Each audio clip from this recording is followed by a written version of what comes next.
So welcome back to the channel. As you can probably see from the thumbnail, today is part 2 of our series, our Monolith series that we're doing. And today we're going to be cooking a tomahawk steak.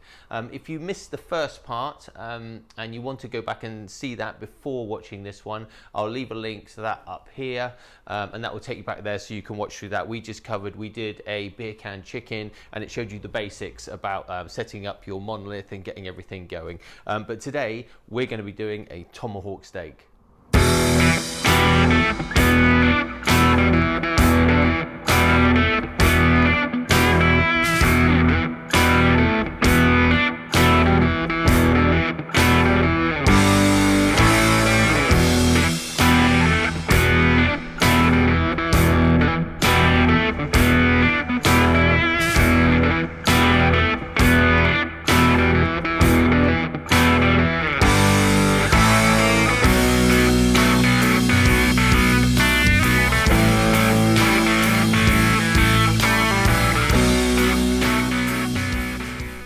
Reverse seared tomahawk steak. If you want to impress your friends and family with something that's really easy to cook, then this is the one. So what we're going to do is I'll unpack all this and we'll put some rub on it. We'll fire up the Kamado and then I'll show you how to cook it. So like I said before, we're going to reverse sear this, and what that means is that we're going to slow cook it at about 250 degrees Fahrenheit. We're going to cook that for about an hour, and then once it's got to about medium rare, something like that, we'll take it off, we'll let it rest for a little bit, we'll turn up the temperature on the monolith, and then we'll just cook it dirty on the coals. We'll put it directly on the coals and we'll get that really nice crust on the meat, which gives it lots and lots of flavour. So this tomahawk we've got from our local butchers who are Websters. They're based in Winton in Bournemouth. I buy all my meat from them when I'm cooking at home, and we get all our meat from them cooking in here. I'll leave a link to them below in the description, so go and check their website out. I think they deliver, but it's always good to support your local butcher, buy local. So let's open this up and have a look, see what we've got. So this tomahawk is just under a kilo. It's about 0.8 of a kilo. It's had the bone cut off as well. Most tomahawks have a longer bone on there, but this one's been cut off, but it's exactly the same. And look at that. What a lovely chunk of meat we've got there. So we'll put that on there. So all you're gonna need today is, I'm going to use some Angus and Oink rub. This is called the General, so this is really good for beef. You don't have to use this. You can make your own rubs if you want to. There's lots of content online showing you how to make different rubs. We'll probably do some on here and show you how to make some in the future. You can just use salt and pepper as well, a bit of olive oil on it, a bit of salt and pepper, and that's all you need to do. I've got a knife, I've got my meter, which I'm going to be using to regulate the temperature while we're cooking it. And I have a tea towel here as well. I got in trouble from friends and family on the last video for not having a tea towel and wiping my fingers on my trousers, so I'll try not to do that again.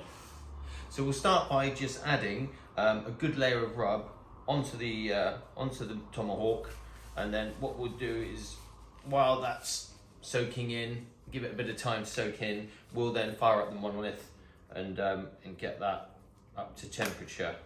Okay, so I'm just gonna rub this over here.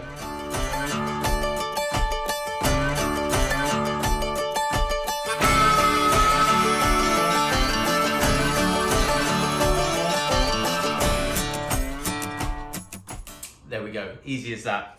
So all the way around, lots of rub, don't be shy with it. That's what's going to form your crust and give you that really nice flavour on the crust once it's cooked. So let's head over to the monolith now and we'll get that fired up.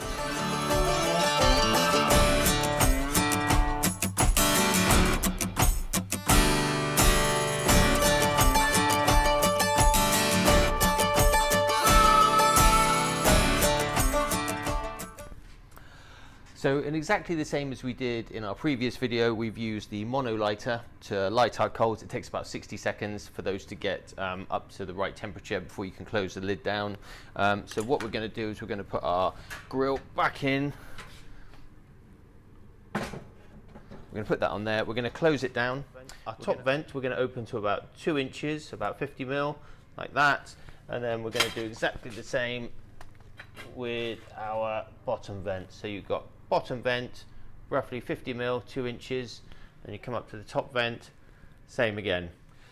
So we're going to leave that now. We'll leave it for about 15 minutes, something like that, and we'll come back and check on it. So what we're trying to aim for is we want this to get up to between 220 and 250 degrees Fahrenheit. That's about between 100 and 120 degrees centigrade.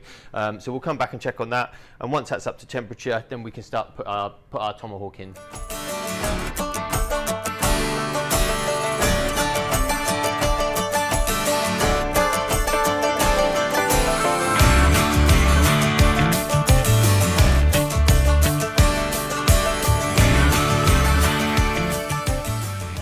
So now that we're up to temperature and it's holding temperature on the monolith, let's get the meter probe into the meat and then we'll be ready to throw it in there. So like we did before, you put it in right into the thickest part of the meat. There's a little line on the meter probe. Just make sure that that is covered and that is inside the joint. There you go. So that's right in there like that. I can use my tea towel to wipe my hands. I thought also I've got this bit of cherry as well, so I thought I'd put that on there as well and try and smoke the tomahawk and see how that comes out. Cherry goes really well with beef. Normally you would use for pork and things like that. You can use apple wood, you can use hickory, oak's really good as well. But I had this piece, so I'm going to try that and see how it comes out. So let's get the app out. We'll get the meter app. So we'll turn that on. So we go to start cook, we go to beef, and we go to tomahawk, and we go to medium rare. We're going to cook it to medium rare, and then we'll let it rest. And then when we put it onto the coals afterwards to sear it, then it'll cook a little bit more. It's always cooking, and then it'll come out about medium. So there we go, and then we start cook.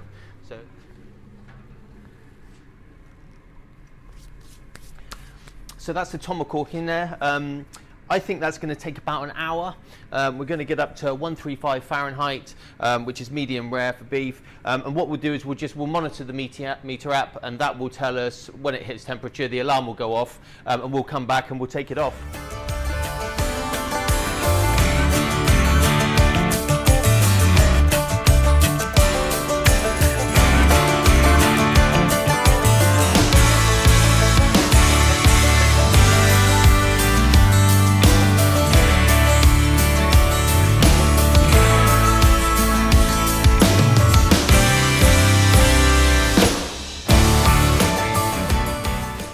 Okay, so we've hit temperature. Let's take it out. We'll bring it out onto the board here. We'll let it rest, and we'll turn up the vents on the monolith and get that up to a little bit hotter.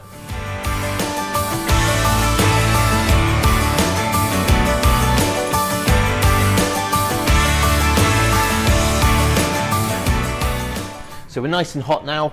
I'm going to take the grid system out using these tools. They come with the monolith. They're one of the accessories that come with it. So I'm going to take this out so that we can then see our coals underneath, and we'll be able to sear our steak on there. There we go. I'm going to take that out, and I'm going to put that just on here. I wouldn't recommend putting that onto worktop. This is Tech Lamb, by the way. So if you've seen the build video or the video that I did showing you about this outdoor kitchen, you'll know that this is Tech Lamb. This is a recycled porcelain, and it's impervious to heat. You can put anything on there. Granite will work as well. You can put that on granite, but just on anything else, just be really careful because that's really, really hot. So now for the fun part. Let's get this steak on here and we'll do some searing, some dirty searing. So got all the coals in there. They're all nice and grey. It's really hot. It's almost worth just blowing any ash or anything, just blowing the ash off before you put your steak on there. Right, let's go and grab it and we'll put it on. There we go. Oh, look at that. And you can hear the sizzle straight away.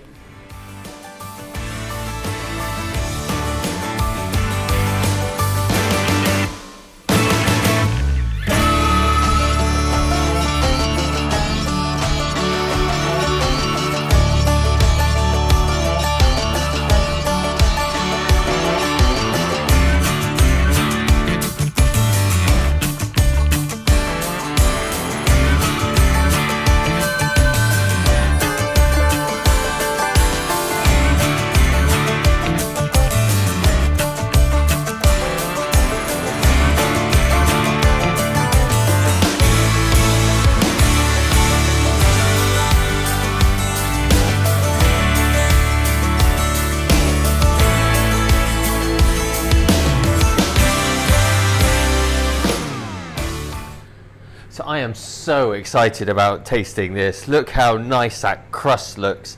Really crispy, you can really feel it. Look at all the juices. Oh my goodness. Looks absolutely amazing. Right, so let's cut this open and have a look.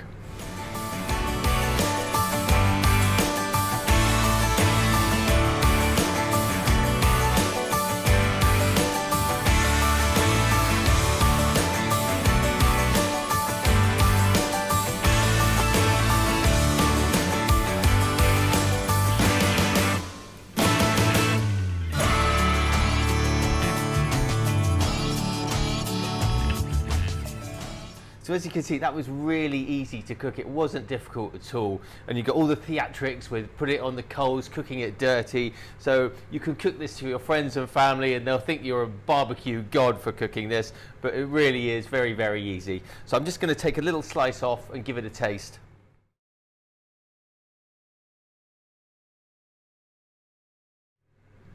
That is just so, so tasty. It literally melts in the mouth. And the flavour is just incredible, so, so good.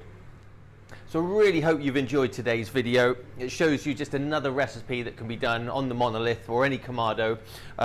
So again, as before, any questions you've got on any of these, just drop a comment below or email us or give us a ring. I'll put links in the description to all of the items that we've used as well. A lot of these are available on our website, or you can just get them online from anywhere, Amazon or something like that.